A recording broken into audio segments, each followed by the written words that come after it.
Hi friends, welcome to try and tasty food. ഇന്ന് ഞാൻ വന്നിരിക്കുന്നത് വളരെ ടേസ്റ്റി ആയിട്ടുള്ളൊരു വെട്ട് കേക്കിൻ്റെ റെസിപ്പി ആയിട്ടാണ്. ഇത് ഒട്ടും തന്നെ എണ്ണയൊന്നും പിടിക്കാതെ നല്ല രീതിയിൽ തന്നെയാണ് നമുക്ക് കിട്ടിയിരിക്കുന്നത്. അപ്പോൾ കേക്ക് എങ്ങനെയാണ് തയ്യാറാക്കി എടുത്തിരിക്കണതെന്ന് നോക്കാം. കേക്ക് തയ്യാറാക്കി എടുക്കുന്നതിന് വേണ്ടിയിട്ട് ഞാനിപ്പോൾ ഒരു 2 കപ്പ് അളവിൽ മൈദ എടുക്കുന്നുണ്ട്. നമുക്ക് ഈ മൈദ അരിച്ചും കൂടി എടുക്കാം കേട്ടോ. മൈദ എപ്പോഴും നമ്മൾ അരിച്ചിട്ട് ഉപയോഗിക്കുന്നതാണ് നല്ലത്. കാരണം ഇത് പൊട്ടിച്ചിരിക്കുന്ന മൈദയൊക്കെ ആണെങ്കിൽ പ്രത്യേകമായിട്ട് ഇതിൽ പ്രാണിയൊക്കെ ഉണ്ടാകും. അതുകൊണ്ട് നമുക്കിതൊന്ന് അരിച്ചും കൂടി എടുക്കാം.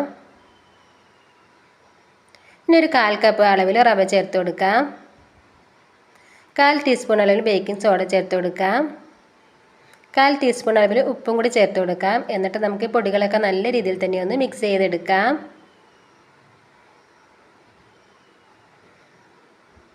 ഇപ്പോൾ എല്ലാം നല്ലതുപോലെ ഒന്ന് മിക്സ് ആയിട്ടുണ്ട്. നമുക്കിനി ഇതൊന്ന് മാറ്റി വയ്ക്കാം.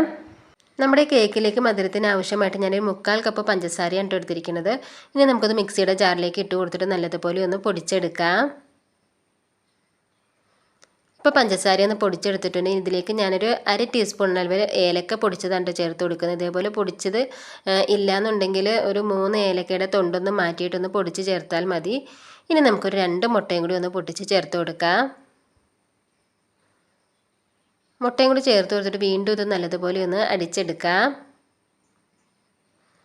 ഇനിയിപ്പോൾ ഞാൻ ഈ അടിച്ചെടുത്തേക്ക് മുട്ടയുടെ മിക്സിലേക്ക് ഒരു 1/4 ടീസ്പൂണിലും കുറച്ചും കൂടി കുറഞ്ഞ അളവിൽ കളറ് ചേർത്ത് കൊടുക്കുന്നുണ്ട്. ഇത് കേക്കിൻ്റെ കളർ തന്നെയാണ് ചേർത്ത് കൊടുത്തിരിക്കുന്നത്. ഇനിയിപ്പോൾ ഇതേപോലെ കളറ് ചേർത്ത് കൊടുക്കണമെന്ന് നിർബന്ധമൊന്നുമില്ല കേട്ടോ. നമുക്ക് മഞ്ഞപ്പൊടി ഇല്ലേ, അതാണെങ്കിലും ചേർത്ത് കൊടുത്താൽ മതി.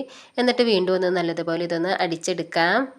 ഇനി നമ്മൾ ഈ അടിച്ചെടുത്തിരിക്കുന്ന ഈ ബാറ്ററില്ലേ, അത് നമ്മൾ നേരത്തെ മിക്സ് ചെയ്ത് വെച്ചിരിക്കുന്ന ആ പൊടിയില്ലേ, അതിലോട്ടായിട്ടൊന്ന് ചേർത്ത് കൊടുക്കാം. ആദ്യം നമുക്ക് പകുതി ഒന്ന് ഒഴിച്ചു കൊടുക്കാം. എന്നിട്ട് ഇതൊന്ന് മിക്സ് ചെയ്തെടുത്തതിന് ശേഷം ബാക്കിയും കൂടി ഒഴിച്ചു കൊടുത്തിട്ട് ഇതൊന്ന് മിക്സാക്കി എടുക്കാം.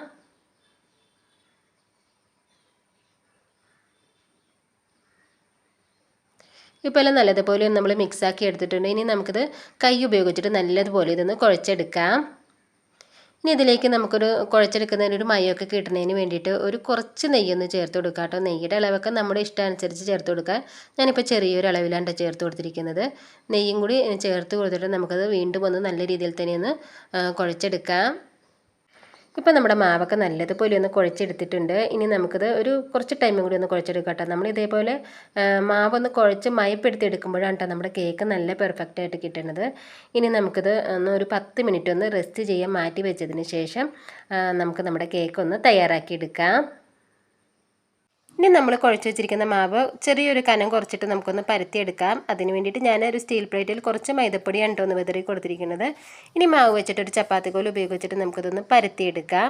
ഒത്തിരി കനം കുറയ്ക്കേണ്ട കേട്ടോ, ചെറിയ കനത്തിൽ വേണം നമ്മളിതൊന്ന് പരത്തിയെടുക്കാൻ.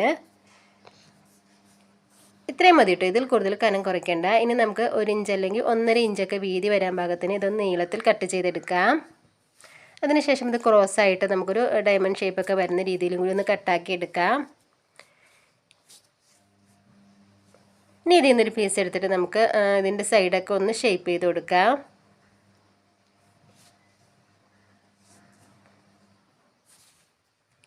എന്നിട്ട് ഇതിൻ്റെ സെൻറ്റർ ഭാഗത്തുനിന്ന് ഇത് മുറിഞ്ഞു പോകാത്ത രീതിയിൽ ഒരു പകുതി ഭാഗത്തോളം ഇതൊന്ന് കട്ടാക്കി കൊടുക്കാം. ഇതുണ്ട്, ഈ രീതിയിൽ വേണം കേട്ടോ ഒന്ന് കട്ട് ചെയ്തെടുക്കാൻ. ഇങ്ങനെ തന്നെ നമുക്ക് ബാക്കിയുള്ളതും കൂടി ഒന്ന് കട്ടാക്കി എടുക്കാം. ഇനി നമുക്ക് കേക്കൊന്ന് തയ്യാറാക്കി എടുക്കാം. അതിന് വേണ്ടിയിട്ട് ഞാൻ ഹൈ ഫ്ലെയിമിൽ വെച്ചിട്ട് എണ്ണ നല്ലതുപോലെ ഒന്ന് ചൂടായി വന്നിട്ട് നമ്മൾ കേക്ക് ഇട്ട് കൊടുക്കില്ല. അതിന് തൊട്ട് മുമ്പ് ഇത് മീഡിയത്തിനും ലോ ഫ്ലെയിമിനും ഇടയിലോട്ട് ഇതിൻ്റെ ഫ്ലെയിം ഒന്ന് മാറ്റിയിട്ടുണ്ടായിരുന്നു കേട്ടോ. ഇതേപോലെ ഫ്ലെയിം കുറച്ച് വെച്ചിട്ട് വേണം നമ്മൾ കേക്ക് ഇട്ട് കൊടുക്കാൻ.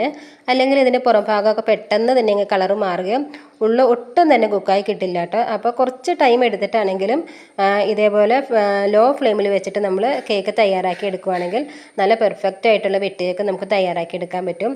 ഇതിപ്പോൾ ഉള്ളൊക്കെ നല്ലതുപോലെ ഒന്ന് കുക്കായി കിട്ടിയിരിക്കുന്നതാണ്.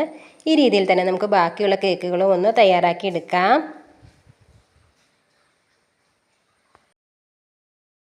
അങ്ങനെ നമ്മുടെ ടേസ്റ്റി ആയിട്ടുള്ള വെട്ട് കേക്ക് ഇവിടെ റെഡി ആയിട്ടുണ്ട് കേട്ടോ. അപ്പോൾ എൻ്റെ വീഡിയോ നിങ്ങൾക്ക് ഇഷ്ടമായിട്ടുണ്ടെങ്കിൽ ട്രൈ ആൻഡ് ടേസ്റ്റി ഫുഡ് എന്ന ചാനലൊന്ന് സബ്സ്ക്രൈബ് ചെയ്തിട്ടൊന്ന് സപ്പോർട്ടും കൂടി ചെയ്യണേ.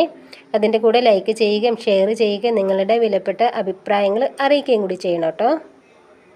ഇനിയിപ്പോൾ നമുക്ക് വ്യത്യസ്ത രുചികരവുമായിട്ടുള്ള പുതിയൊരു വീഡിയോയിൽ കാണാം കേട്ടോ. അതുവരെ എല്ലാവർക്കും നന്ദി, നമസ്കാരം.